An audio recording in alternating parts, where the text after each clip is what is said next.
NCR के इस bulletin के साथ मैं हूं हिना जुबैर। सबसे पहले हेडलाइंस पर नजर। मरकजी काबीना की मीटिंग जारी। कश्मीर के लिए खुसूसी पैकेज का किया जा सकता है ऐलान। पार्लियामेंट एनेक्सी बिल्डिंग में हो रही है मीटिंग। जम्मू कश्मीर से दफा 370 की मनसूखी पर मरकज को सुप्रीम कोर्ट ने जारी किया नोटिस।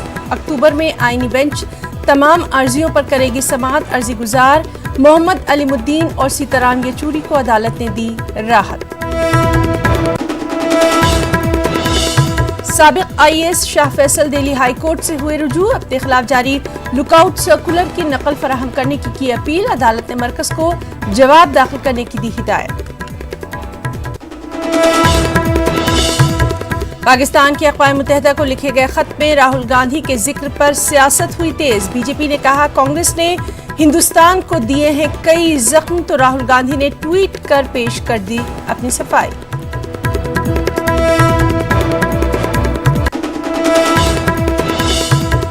और एलएलएम की तालिबा की गुमशुदगी के मामले में वकला का एक ग्रुप सुप्रीम कोर्ट से रुजू। मामले का अज खुद नोटिस लेने की गई अपील। गुमशुदा तालिबा ने साबिक मरकजी वजीर स्वामी चिन्मयानंद पर लगाया था जिनसी इस्तेहसाल का इल्जाम।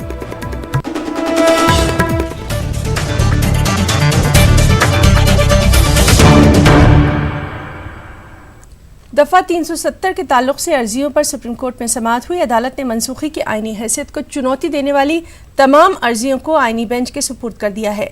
इन अर्जियों पर आईनी बेंच अक्टूबर में समाअत करेगी। अलीमुद्दीन की अर्जी पर अदालत ने उन्हें कश्मीर जाने की इजाजत दे दी। अदालत ने अलीमुद्दीन को तहफ़्फ़ुज़ फराहम कराए जाने की भी हिदायत दी। उधर सुप्रीम कोर्ट ने सीताराम येचूरी की अर्जी पर समाअत करते हुए उन्हें भी पार्टी वर्कर से मिलने के लिए कश्मीर जाने की इजाजत दी। सुप्रीम कोर्ट ने मीडिया पर वादी में पाबंदी के ताल्लुक से अनुराधा भसीन की अर्जी पर भी समाअत की। अदालत ने इस सिलसिले में मरकजी हुकूमत को नोटिस जारी करके 7 रोज में जवाब देने को कहा है। 370 को लेकर संबंधित याचिका फिलहाल सुप्रीम कोर्ट ने संवैधानिक बेंच को भेज दिया है। सर, आपकी इस मामले में कैविएट थी, क्या कुछ हुआ? देखिए, आज 3 जजेस चीफ जस्टिस साहब ने आज सुन लिया। पिटिशंस थे, 15 पिटिशंस थे जिन्होंने चैलेंज किया था रिवोकेशन ऑफ आर्टिकल 370, 35 और रिऑर्गेनाइजेशन पर। चीफ साहब ने सुन लिया सबको। हम कैविएटर थे, हम रूट्स एंड कश्मीर और डॉक्टर चारोब अली खाना की तरफ से हम प्रिपेयर हुए थे। हमने भी अपोज किया, लेकिन स्टे कोई नहीं मिला इनको, क्योंकि इंटरम स्टे भी ये मांग रहे थे। और ये क्योंकि ये कॉन्स्टिट्यूशनल मैटर है, ये संवैधानिक एक मैटर है, ये कॉन्स्टिट्यूशन बेंच को रेफर हो गया और ये अक्टूबर में कॉन्स्टिट्यूशन बेंच सुनेगा और उसके बाद फैसला होगा जो सुप्रीम कोर्ट तय करेगी। केंद्र सरकार ने ये बोला है कि नोटिस न जारी किया जाए सुप्रीम कोर्ट की तरफ से। अगर नोटिस जारी किया जाता है तो पड़ोसी देश पर इसका असर पड़ेगा। सुप्रीम कोर्ट ने ये सॉलिसिटर जनरल और अटॉर्नी जनरल साहब ने बोल दिया कि नोटिस ना करे, हम खुद ही नोटिस इसमें ले रहे हैं और हम इसको आप कॉन्स्टिट्यूशन बेंच में भेज दीजिए, लेकिन नोटिस ना कर दीजिए। इससे जो हमारे पड़ोसी देश इस वक्त रेकअप कर रहे हैं, उसको यूएन में कर रहे हैं। लेकिन सुप्रीम कोर्ट ने कहा कि ये एक क्योंकि संवैधानिक मैटर है, एक कॉन्स्टिट्यूशनल मैटर है, इसलिए हम उसको कॉन्स्टिट्यूशन बेंच ही सुनेंगी अक्टूबर में और उसको अक्टूबर में ही सुनेंगे। तो 5 जजों की संवैधानिक बेंच को फिलहाल 370 से संबंधित सभी याचिकाओं को भेज दिया गया है। अक्टूबर में सुप्रीम कोर्ट की 5 जजों की बेंच इस पूरे मामले की सुनवाई करेगी और ये तय करेगी कि 370 को लेकर जो सरकार ने फैसला लिया है क्या वो सही है या फिर गलत। कैमरामैन सोनू मंडल के साथ सुशील पांडे, न्यूज़ 18 दिल्ली। और वकील मुजफ्फर इकबाल ने न्यूज़ 18 से खास बातचीत में कहा कि मामले को आईनी बेंच के हवाले किए जाने से वो खुश है। 370 को लेकर सुप्रीम कोर्ट से एक बड़ी खबर है। फिलहाल सरकार की इस वैधानिकता को तय करेगा। हमारे साथ मुजफ्फर इकबाल साहब हैं। कितना बड़ा फिलहाल ये कदम मानते हैं इकबाल साहब आप सुप्रीम कोर्ट? बहुत बड़ा कदम है कि ये इस वक्त उन्होंने आईनी बेंच को रेफर किया है। हमारे मैटर्स तमाम जितने कनेक्टेड मैटर्स थे उसमें एक मेरा मैटर भी था, तो आईनी बेंच सुनेगा इसको। ये एक बहुत अच्छा शुगून है और अब आईनी बेंच के सामने तमाम जितने हम वकला हैं हम अपने दलाइल रखेंगे और हमारे पास बहुत सारी दलीलें हैं इस आइन के इस शिक को ख़त्म करने के खिलाफ कि गलत तरीका अपनाया गया, उस गलत तरीके को हम चैलेंज। नेशनल कॉन्फ्रेंस की तरफ से कहा जा रहा था कि वहाँ के अवाम से पूछा नहीं गया और असेंबली जो है वो फिलहाल भंग थी, फिर भी सरकार ने ये फैसला ले लिया।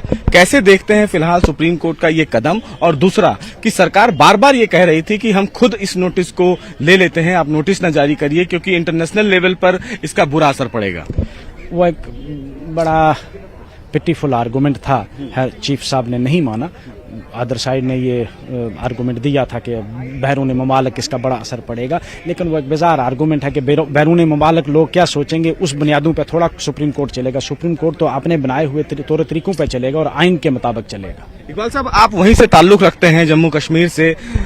सरकार ये कह रही है कि हालात फिलहाल सामान्य हैं, लेकिन आप वहीं से रहते हैं, कैसे हालात हैं वहां पर? कितना लोगों को फ्रीडम दिया गया है?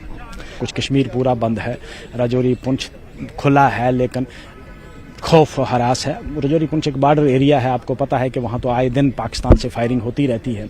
वो लोग तो बेचारे पहले ही बड़ी मुश्किल हालात में रह रहे थे। वो देखेंगे पूरा, जब हालात ठीक होंगे तो लोगों का रवैया आएगा। लेकिन अगर आपको ये लगता है कि हालात ठीक हैं तो फिर आपने फ़ोन क्यों बंद करके रखे हैं?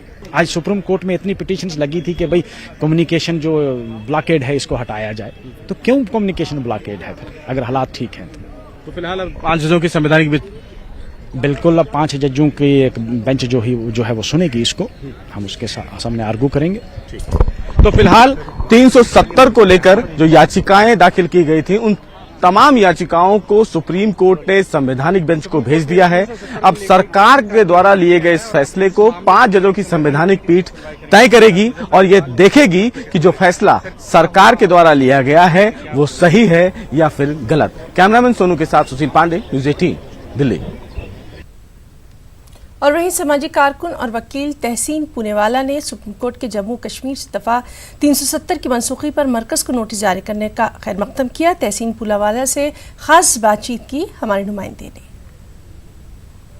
एक नोटिस जारी करके ये मांग किया गया है कि इस मामले में आप सरकार की वैधानिकता को तय किया जाएगा। कैसे देखते हैं? देखिए, सबसे पहले तो मैं माननीय सुप्रीम कोर्ट का बहुत ज्यादा शुक्रगुजार हूं कि उन्होंने दोनों बैच ऑफ पिटीशंस पे नोटिस इश्यू किया।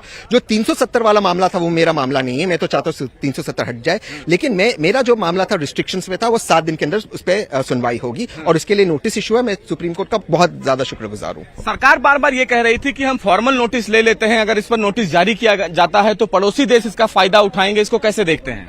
हुकूमत ने मेरे ऊपर, मतलब अटॉर्नी जनरल या तुषार मेहता जी, एसजी, मुझे पता नहीं, मेरे ऊपर व्यक्तिगत टिप्पणी करते हुए कोर्ट में कहा कि मैं टीवी पर, यानी कि आप लोगों के साथ, हुकूमत के कुछ पॉलिसीज के खिलाफ बोलता हूं। अब ये कोई तर्क हुआ? ये लीगल आर्ग्यूमेंट हुई? ये एडवाइस है हुकूमत से कि जो हमारी आइन है वो कश्मीर में लागू होना चाहिए, कि हमारी आइन लागू नहीं होना चाहिए कश्मीर पे? ये किस तरह का लीगल आर्ग्यूमेंट है? लेकिन सुप्रीम कोर्ट ने एक बड़ी बात कही सीताराम येचुरी के मामले में कि देश के कोने में कोई भी कहीं भी जा सकता है, इस पर उसको फ्रीडम होना चाहिए, और सरकार को यह बोला है कि आप उनकी सुविधाओं को देखेंगे। यही तो हमारी पिटीशन है कि आपने 370 हटा दिया, बधाई हो। अब हमारे देश का आइन लगना चाहिए, उसमें रिस्ट्रिक्शंस कैसे